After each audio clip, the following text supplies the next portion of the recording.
Demak, quyida geometrik misolni ko'rib ketamiz. Milliy sertifikat darajadagi savol.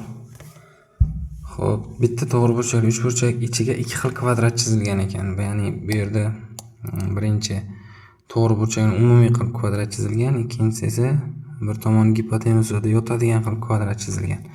Biz mana shu ikkita holatda demak kvadratning tomonini topish formulalarini bilishimiz kerak birinchi navbatda. O'shaning uchun shu ikkita holat uchun formula keltirib chiqaramiz. Xo'p, birinchi holatimiz demak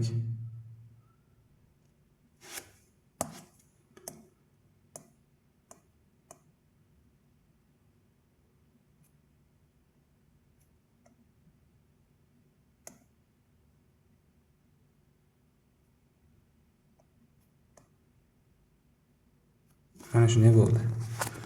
Ya'ni kvadratni ABC, to'g'riburchak, uchburchakni ABC dedik. Kvadrat DEF. Katetlar A, B, gipotenuza C. Bu yerda kvadrat bor. DEFC bu kvadrat. Tomonni qaniydir x deylik. Biz o'sha kvadrat tomonining x ni topishimiz kerak. Buni topishning bir necha xil yo'llari bor. Demak, bu yerda hozir agar C va E uchun tutashtiradigan bo'lsak, o'zi bu bisektrisa desak ham bo'ladi. Bu yerda ikkita uchburchak hosil bo'ladi. CEB uchburchak mana uchun bo'yayapmiz va CEA uchburchak. Shuni yuzalari yig'indisi katta to'g'riburchak uchburchak yuziga teng. Demak, birinchi yuza x kare a taqsim 2 plus ikkinchisi x kare b taqsim 2. Bu esa ab taqsim 2 ga teng. Ikkilarni qisqartirib yuboradigan bo'lsak, x ni topamiz. AB taqsim a plus b.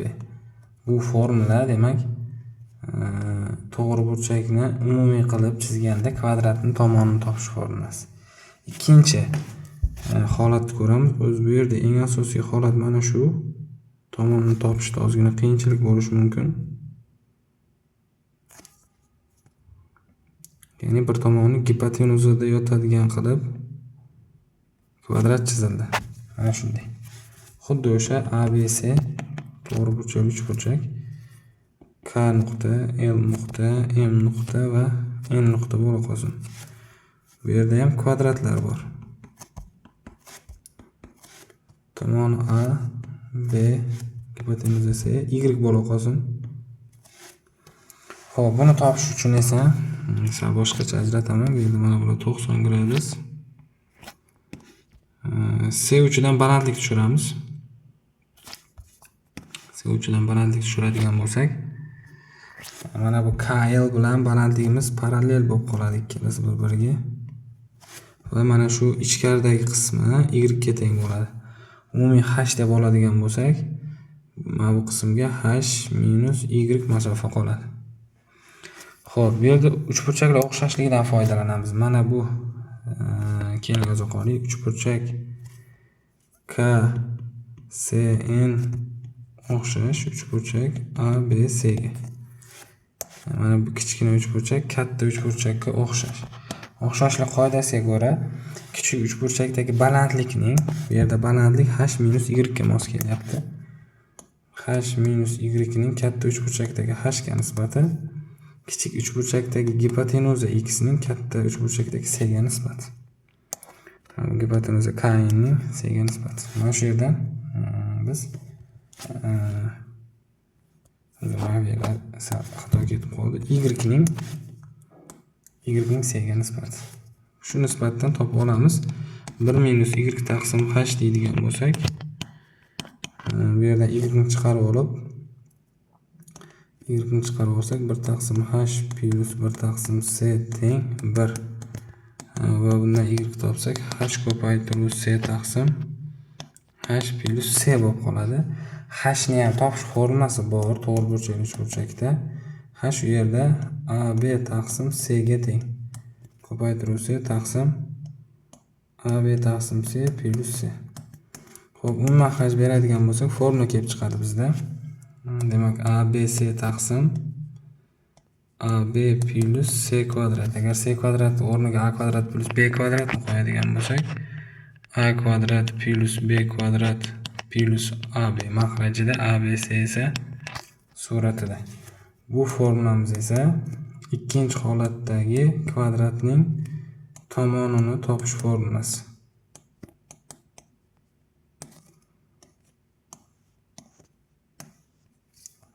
Bo'ldi. Biz mana shu formulalarni biladigan bo'lsak, bu misolni yechishda deyarli qiyinchilik ko'rmaymiz. Xo'p, ana endi yuqorida aytayaptiki, har birining yuzasi berilgan 441 va 440. Bu degani tomonlari 21 ga teng va ikkinchisi ildiz 440 ga teng. Shuni sistema qilib yechib olishimiz kerak. Demak, AB taqsim A plus B teng 21 deymiz. 441 bo'lgandan keyin ABC taqsim A kvadrat plus B kvadrat plus AB teng ildiz 440 deymiz. Mana shu sistemani yechishimiz kerak. Va bizdan nimani so'rab e'tibor beramiz? AC plus BC, ya'ni katetlar yig'indisini so'rayapti. A plus B so'roq. Shuni biror bir T deb olaylik. Umuman olganda o'sha T ni topishimiz kerak. Xo'p, buni sal qisqaroq qilib yozib olaylik. Demak, AB teng 21. A plus B ni T degan bo'lsak, 21 T. Demak, ABC teng ildiz 440 ko'paytiruv. Buni A plus B ni qavs kvadrati minus 2AB deydigan bo'lsak, minus AB bo'lib qoladi. Mana bu yerga yana T qo'yishimiz mumkin. Ya'ni ildiz 440 T kvadrat minus AB. Demak, AB ni o'rniga 21 T ni qo'yadigan bo'lsak, ikkinchi tenglikdan foydalanyapmiz. ABC teng AB ni o'rniga 21 T ni qo'yadigan bo'lsak, 21 T C bo'lyapti. Mana bu qismga e'tibor beramiz. AB ni o'rniga 21 T ni qo'ydik. Teng ildiz 440. Demak, T kvadrat minus AB ni o'rniga yana 21 T ni qo'yadigan bo'lsak, 21 T. Mana shunday vaziyat bo'ladi. Endi bu yerda ikkala tomonni kvadratga oshirish kerak yoki T ga bo'lib yuborsak ham bo'ladi. Qisqaradi. 21 C teng 440 T minus 21. Ikkala tomonini kvadratga oshirishimiz kerak. Kvadratga oshirdik. 441 C kvadrat 440. Demak, T kvadrat minus 42 T plus 441. C kvadrat o'rniga yana A kvadrat plus B kvadrat qo'yiladi. Mana bu yerda yozaman. C kvadrat o'rniga A kvadrat plus B kvadrat qo'yiladi. Uni A plus B ning qavs kvadrati minus 2AB qilamiz va A plus B ning o'rniga T qo'yadigan bo'lsak, T kvadrat minus 42 T bo'lyapti. AB ning o'rniga 21 T qo'yapmiz. Demak, C kvadrat o'rniga 441 T kvadrat minus 42 T. Demak, 440 T kvadrat minus 42 T plus 441. Mana shunday uzun tenglama chiqdi. Bu aslida kvadrat tenglama. Qavslar ochib yechsak, T kelib chiqadi. Qavs ochamiz. 441 T kvadrat. Hisoblamayman. 441 ko'paytiruv 42 T. O'ng tarafimiz 440 T kvadrat. 440 ko'paytiruv 42 T va 440 ko'paytiruv 441. Hammasini chap tarafga olib o'tsak, mana bular T kvadratlar bitta qolib ketadi. Endi mana bunga e'tibor beramiz. Bu minus 441 ta, bu minus 440 ta, minus bitta qoladi, 42 T bo'lib qoladi. Va bu yerda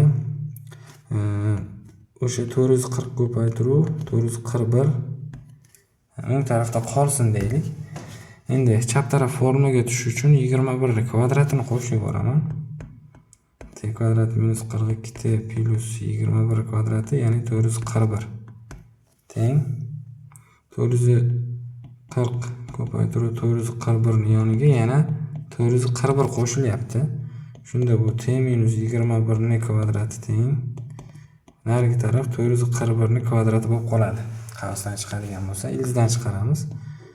Ildizdan chiqaradigan bo'lsak, modul qolishi shart emas. T musbat son t minus 21 teng 441, t esa 462 ekan. Demak, t o'zi bizda nima edi? Yuqorida belgilashib kiritgandik. A plus b ni t deb mana yuqoriga e'tibor beramiz. A plus b ni t deganimiz uchun bizdan a plus b kelib chiqdi hozir bu yerda. A plus b teng 462. Albatta shunday javob bor. 462 degan javobimiz D kalitda. Demak, shunga o'xshash misollarning yechimini o'rganish kerak bo'lsa, bizni Telegram kanaliga a'zo bo'ling. Telegram kanal matematika 1997.